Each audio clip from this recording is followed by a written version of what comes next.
Good morning everyone. Kagigising lang natin ano. So, okay, magre-report na ako sa inyo. Ngayon, ang oras ay okay, alas 4:20 po ano. Pero tignan niyo yung araw. Yeah, liwanag na, di ba?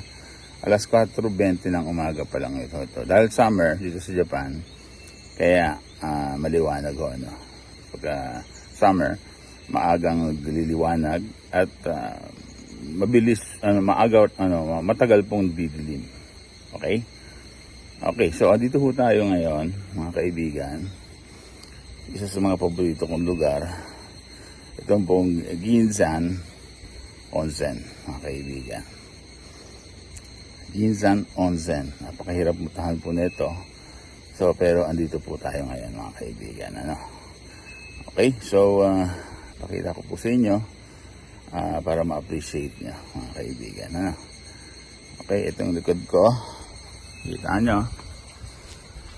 Yan po. Sa gabi po yan, napakaganda po ng mga ilaw dyan. Ano? Mga kaibigan.